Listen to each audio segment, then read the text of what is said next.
I was born in Myra, Texas. That's Cook County. It's just west of Gainesville a little bit. It's December 3rd, 1927. My father was 21 years old, just barely 21 years old, and my mother told me that he was so excited that I was born that he had a box of cigars and he gave a cigar to everybody that he met, school children, whoever it was. He gave them a cigar. He was so excited. My mother was 4 days short of 20, so they were very young parents. I have a brother who's 3.5 years younger, but I was the firstborn. Myra was a farming community, a small town. They had a grocery store and a post office. They had a hospital where I was born, and they had a doctor. I finished first grade. I did first grade in Myra, which was the school building, I think may still be there, like the lower level floor. It was something like the old Bedford School. When I see the old Bedford School and go in it, I feel very, very nostalgic. And, it had the cursive letters across the top of the blackboard and the maps that you pulled down. It was all exciting to me. I was sort of A- student all through school, I guess. But I liked to read, always liked to read. And I liked math. Actually, they did aptitudes as you go through school, testing you, and I was always tested high in math. But at that time, no one would suggest that a female go into a math field, so it wasted. Now I'm not very good at it. This doctor, Dr. Maxwell, was the primary figure, the main figure for the city of Myra. He built the hospital. It's called Mercy Hospital. He had his big fancy home there. He built a drugstore. My father drove him. He was a country doctor. He drove him out into the muddy roads and whatever he had to do. He was his assistant, I guess. And the doctor, Dr. Maxwell, encouraged my dad to study pharmacy. So you didn't go to university. Maybe you could go to University of Texas and get a degree, but you could also read pharmacy, study pharmacy, and go take the test. So my dad took the test in Austin 7 times. And I don't know that he ever had a car. He had to borrow a car to go to Austin and take the test. Because I remember he'd come back, and it'd be night. He'd drive back, and he'd have a present for me when he got back. But he finally passed, so he was a pharmacist till he retired. My mom was a mom until we were grown and gone from the home. And, she helped my dad in the drugstore. He had a drugstore in Denton. She helped my dad in the drugstore. She did his books. And then she and my dad divorced, and she went to secretarial school, I guess, in Dallas, got herself a job, worked there 25 years. Lola White, W-H-Y-T-E, Lola White, Luna was her name. The White is a family name with the Y. My mother's parents, very sweet, lovely grandmother. She died when she was 54 years old. And always, I guess she had the flu during World War I, the bad flu in 1917. And it just, my mother had to leave school and come take care of her. She would raise a garden every year, a vegetable garden. And I'd go stay with her, or she'd be watching me or whatever. And so she'd work in her garden and pick the veggies and all the things she had to do there. But so I wouldn't get chigger bites. She put me in a big wash tub, a galvanized wash tub, and drug me around up and down the rows. And how did she do that? I don't know. But she was a sweet lady. Her name was Vera Bell. And my grandpa, his name was Ebb, E-B-B, Ebb Luna. Ebb Bunyan for his father or something, but Ebb Bunyan Luna. So my mom and dad named my brother Ebb. He's always hated it. No one knows what it's E-B-B. It's not Ed. It's not Ebenezer. So to this day, he's never been really happy with the name, although he honored our grandpa. My mother never really learned to drive. She had a driver's license. I don't know where she got that. But my dad tried to teach her, and he was impatient, as sometimes happens. And so she never liked to drive. But I can remember being in the car. My brother and I were in some car. It might have been Grandpa's little Model A car, Ford. And she was going somewhere in Myra, and in front of the school, there was a slight hill, and she got stuck on that hill. So I had to go in and get the principal or the superintendent or some official in the school to come out and get the car going and get it up over the hill. So my mom, and I think that was the last time she ever drove. My family moved to Gainesville for a year. My dad got a job in a drugstore there after he had finished and gotten his pharmacy license. And that was very exciting. I can remember living there. I went most of second grade in Gainesville. It was sort of a place where my grandma and my aunts always lived. We always went to Gainesville for grandma. That was the other grandma. I think I finished second grade in Gainesville. Then my dad got a better job in Denton, in a drugstore there. So we moved to Denton, and I went through all my public schooling in Denton. Denton was a good town. Because we had 11 grades, when I went to school, they advanced us another grade. So when I got through high school, I was 16. I went to Texas Women's University. It was called Texas State College for Women when I attended as an undergrad. That was a long time ago. And I studied, the degree was called Bacteriology and Introduction to Medical Technology, something like that. And from there, I went to a year's training to get a certification for working in medical labs. For the training, the year's training we were supposed to do, I went to Denver, to the Denver General Hospital, and that was where I really sort of matured, let's say. Actually, before I finished the program, I was hired to do the work in the lab. I worked in the medical lab in the Denver General Hospital, which was the city-county hospital at that time. I know that's not there any longer, but I met interesting people, got to do interesting things, worked and made some money. I worked the blood bank at night, so I made extra money. I lived with some girls, and one of the girls had a boyfriend who was in a band, and we went to hear the band at some roadside place, and he was there. His name was Gerald Holzer, and he was from Brooklyn, New York. So he graduated, went back to Brooklyn, and helped his mom with some business stuff. And then I went to Brooklyn, and we were married. We were married for 28 years. I was also divorced, and he's no longer living. But we had 3 children together, and we were always friends, good friends. That took me to Brooklyn, so I lived 17 years in Brooklyn, New York, which was another education of its own. I was in Brooklyn, New York for 17 years, and I had the children. Actually, I was trained to work in medical labs, so I did a little lab, and then I got a better job working in a research lab, doing strictly bacteriological kind of stuff. And that was a research lab for the University of Cornell Med School, only it was this little lab was in the Bellevue Hospital in New York City, and that was really an interesting job. I enjoyed that very much. I worked, I think, about 5 years. I was in that job.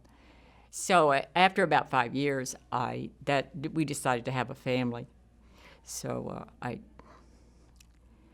didn't work all the way through the pregnancy and then go back. I just decided I was fortunate to be able to stay home with my children. It just got so that there were the garbage collectors went on strike, and you can't imagine what collects on the corners of New York City when there's no one picking it up. It was just awful. We had blackouts, and I can remember sitting in my car, listening to my car radio to find out what was going on. So we were kind of always on the lookout, and my husband had an opportunity to come. He was also in computer science. He got in on sort of the ground floor when he was in New York. He got an opportunity for a job at General Dynamics. I guess it was called General Dynamics then. So we moved back to Texas, which I thought would never happen. Never expected it would happen. And we came, and we lived in Fort Worth for about a year. We rented a house, and it burned. And that seemed so foolish because my mother-in-law lived with us, and she'd consolidated her house into our house. So we moved from New York with, say, a house and a half of furniture, moved it to Fort Worth and burned it. You know, that was an experience I don't ever want anyone to have. When a fire touches your personal things, it's violating you, and I hated that. Actually, I stayed with my mother in Denton for about 3 weeks or a couple of months or something. Before we ever even came into Fort Worth. So I enrolled them in school there. There was an elementary school that I could just drive them over to. But in Brooklyn, I sent them to school with little neckties and little nice little shirts. And on assembly day, there was one day a week, maybe Thursday, they had to wear white shirts and neckties and nice trousers. So I sent them to school like that in Denton, but that wasn't what they wore in Denton, Texas to school. So they came home complaining. People were teasing them. And so we quickly threw all the neckties away. It was October of '68, so I'd started the children into schools over there. So they went a year to school in Fort Worth, and while we looked for a permanent place to live, and he worked at General Dynamics, and so we would look over there. We just went kind of round and round the 820 loop and stopping and looking and stopping and looking. We got off and looked at where I live now. That's B.J. Reeves' houses, and it still is called Belly Creek Estates, and it was just nice. And it wasn't fully built out then, so there were, like every other lot had be built. They were nice enough houses and lots of nice trees, and we loved the trees. And they would think, well, that's so far from General Dynamics. So we'd look and we'd look and we'd look, and over that part of the city, over by the plant where he worked, was not particularly attractive, not developed at all, really. And just didn't look like where we wanted to live. So we finally said, we're going to live in Hearst because we like the trees. And I'm still there in that house. Down at the other end of that development, which is like, this is Melbourne, and then you turn into Henson. At the end of Henson, it dead ends in a creek. And all the lot back and around there was not developed yet. There were a few houses down there. So my children and their friend thought that was their park. They played there all the time. They shot slingshots. I think the police took their slingshots away. I don't know all the stories with my children. They sometimes laugh about the things that mother doesn't know. But they had a good time there. But when they started to develop and they'd start surveys and put the little flags in, those children, my children and their friends, would go down there and pull the flags out, thinking they were going to stop all the development by pulling the flags out. Well, it didn't work. So there's nice houses down there now. My children were old enough so that I had begun to think about what I needed to do for me. So I went to Texas Woman's University. It was then Texas Woman's, and did their master's in library science. So I went to Denton all the time to do my courses. In the summer when they were out of school, I would take them up and enroll them in the DEM school classes, or I would take them over and leave them at the pool for swimming class. And, so they had to haul up to Denton up and back with me. I remember one time coming back, they were just fighting and fussing. It was just, I was, ready to, so I just stopped the car, got off the side of the road. I said, get out. Now, if you want to behave, you can get back in and go home with me, but if you're not, you're staying right there. So they got back in the car and behaved. But when I graduated with my master's degree, all my boys were there. They came to the ceremony. And the little devils, I had them all dressed in little outfits, little suits, and they looked so cute. Well, some of them were older, but they were down. When I walked across the stage, they were leaning on the stage like this, all three of them. And so I knew that I hadn't damaged them too much by spending a lot of time doing my classes and all of that, because they seemed to be proud of me too. When I finished the library school program, part part of that was a practicum. I'd never worked at a library, so I had to go do a practicum, but I forgot whether it was 8 weeks or a semester or whatever. So I chose to do that at the Northeast campus of Tarrant County College. When I moved to this area and they were just beginning to build the college, I said, that's something that I agree with totally, that anybody who wants to go and prove themselves can do it. It had opened like that year or the year before. They were hardly going good yet. And so I did. I helped in the library and loved it. Then that's when my kids were like junior high age, dangerous time. So that's when I didn't work and did maybe some of the volunteer stuff or some of my political stuff.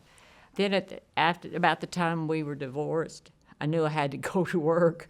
So I had an opportunity to go work in the library full-time at the Northwest campus, which was a fairly new campus then. It was opened in 1975, and I went over there in 79. It was smaller. The student body wasn't as large as it had been at Northeast, but I loved every minute of it. I loved working there. I finally got to director, and that had always been my goal. So I felt like, okay, you did it. One of my professors suggested that I get on the library board in Hearst, and so I did. I'd had some experiences with the elected officials. So Bob Hampton was the mayor at that time. I said, Bob, I'd like to be on your library board. And he writes it on a little card, puts it in his pocket, and pretty soon I'm on the library board. So that was sort of using the knowledge that I'd gained in a positive way, I thought, because I knew. That's when I worked with Iris Gwynn a lot. She was the library director in the library that was part of what's the rec center now. It was that south end of the rec center, way too small. She couldn't do a lot of things that a library needed to be doing for the kids because there wasn't room. And so right away, the library board members and I proceeded to build an argument for a bigger building.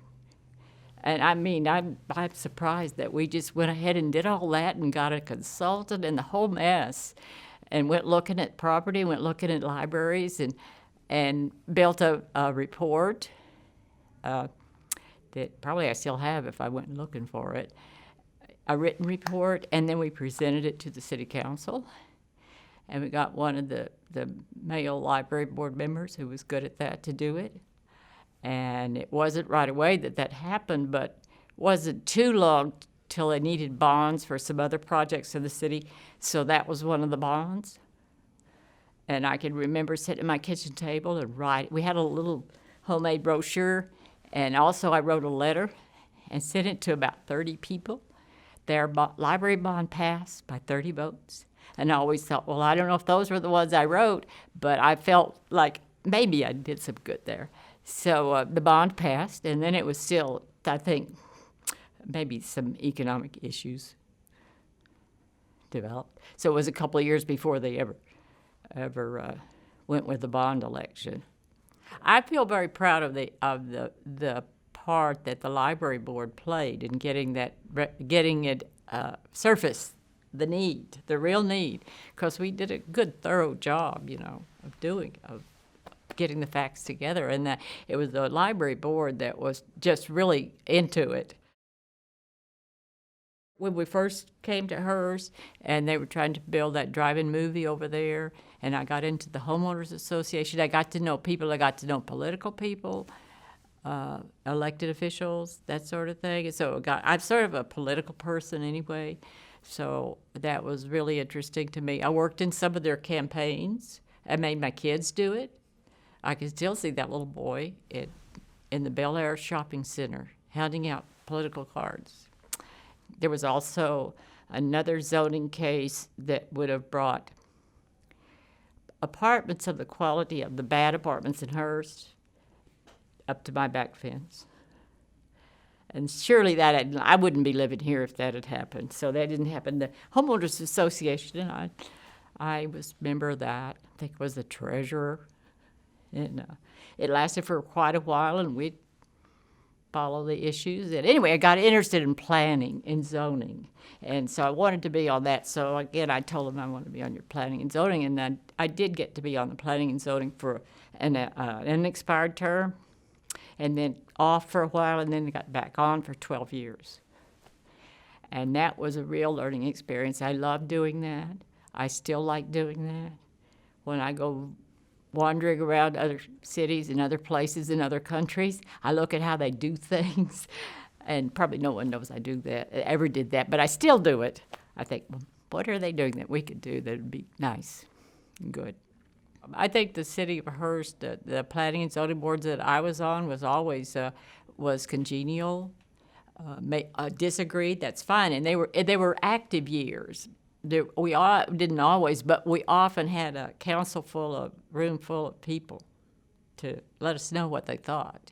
And I listened to people, to the citizens. I think they're the ones who need to have the say. If there are enough of them, then we need to listen carefully to what they're saying. Anything that I learned working with planning and zoning applied fully to things that I did in the city council. That was a real learning experience. I've called it my graduate 101, Hearst 101, because that's where you really learn what looks good, how it has to be positioned, how things relate to each other. I enjoyed every bit of it. It was a good city council, that we worked well together, that we could have differing opinions, and I know we did. But we weren't ugly like some councils can be. I don't see how they ever get anything done. We got things done. I give a lot of credit to how well we worked together, to how well the city staff prepared things for us. Anyway, I think we worked together. We all cared about Hearst, and so I think that's why we were congenial, but with differing points of view sometimes. Ask Joe Fuchs. No, he was a developer, and so he would have some stronger ideas about things than we had from his point of view, what applied best for him. It wasn't an ugly thing. It was just that's him and his point of view. Well, that's valuable as far as I'm concerned. You need to have different points of view, or you don't have any reason to exist, probably. Well, Dr. Ralph Butts was sort of a mentor, and I certainly didn't always agree with him. But it always impressed me that Sunday afternoons he'd drive around Hearst and go down the back alleys to see what was happening. He was thoroughly involved in what he did. And I kind of thought that was fun.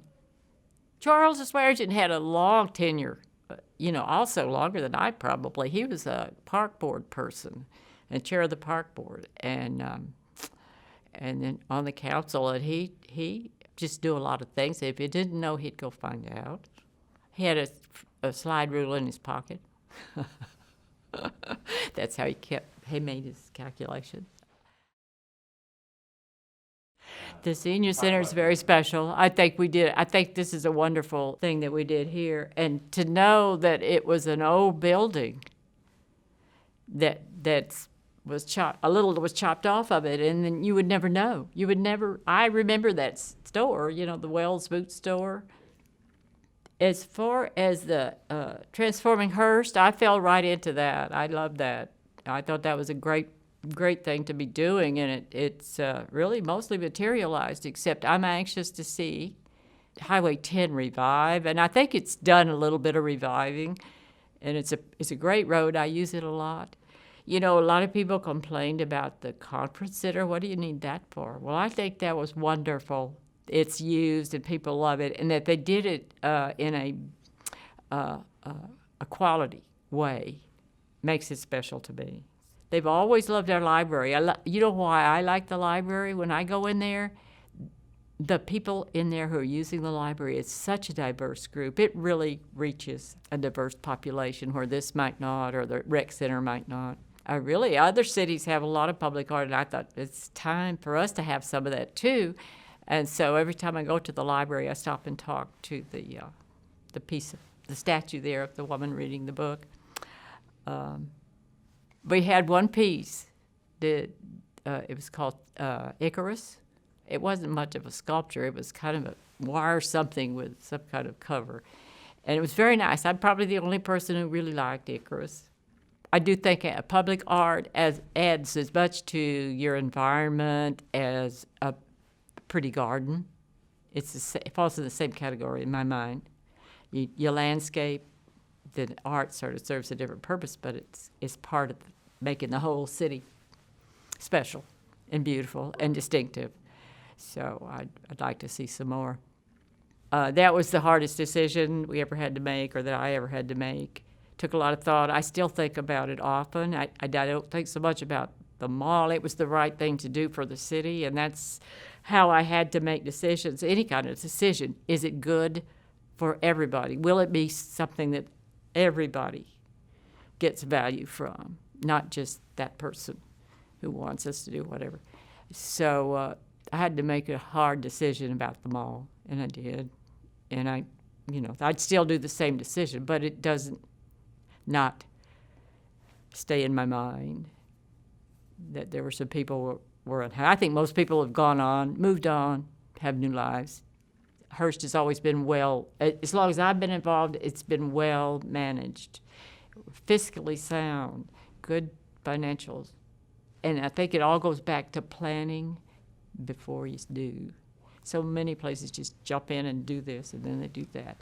And the day we started strategic planning was a great, great thing to do. I hope it made people happy, the things that we've done, that they want to stay here. There were 3 boys. We have 3 sons. Pete was my oldest child, my first child. He was a very bright child. In kindergarten, they called him Encyclopedia Pete. I knew he was smart. His name was Nathaniel Peter, and he was named for his grandfather, Holzer, who was an attorney. And I thought, well, this boy's tracked. He's going to be an attorney.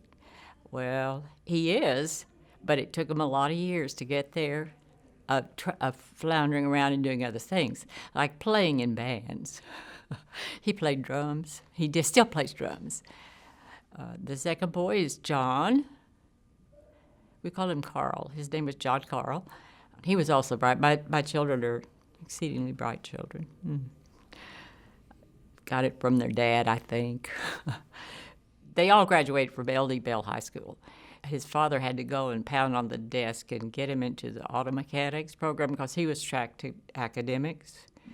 And that's what he wanted to do. So he worked his way through college and made his living doing especially sports cars. He majored, I guess, in computer science when it was first getting started. So he had a career. He worked at General Dynamics then, and then he moved over to Bell. He retired from Bell Helicopter and finally got to move back to Austin. He lives in Dripping Springs with his wife, and the 2 girls are grown. He had two children. The youngest son, his name is Kurt, K-U-R-T, Kurt David for some uncle. He lives in Boise, Idaho, and he's also an attorney. He's a personal injury kind of attorney, and he does very well, actually. But he also is a bicycler. He bicycles every day. I get pictures on the Facebook of some group going off bicycling, but he's involved in the bike races, and he's involved in organizing bike clubs and stuff like that. So I sometimes ask him, well, do you ever go to the office? Do you ever go work? But that's his. And he has a wife and a dog, but no children. I asked him, I said, can you remember anything about Hearst when you were growing up here and what it was like? And Pete said, all I can remember is riding down the middle of Pipeline Road and Highway, it was called 183 then, down the middle of the road in the dark delivering papers. And they did. You know, I'd worry the heck out of myself about them out on their bicycles in the dark of night. And on Sundays, guess who got to help them? And that wasn't much fun because we had this humongous Pontiac station wagon. And they threw the papers out of the back, and I drove. And you had to drive slowly, and it was the worst car in the world for overheating. Never had a car that was any worse than it for overheating. So here we were out, mother and boys in the dark, in this car that's going to overheat. And then if it overheats, it stops. You have to stop. So anyway, I was a paper boy some years. So I go through the park the other night. Every bit of grass is covered with something. People doing whatever. I don't know what they're doing. I don't even understand what they're doing. But the park was full, and the school ground over there was full. So there's great things for kids here. People are friendly, they're congenial, they're cooperative, they're generous. Hearst is my city where I live, and I'm proud of it. I mean, I tell everybody it's a good place. It's a good place. It's my city, and I see the good things.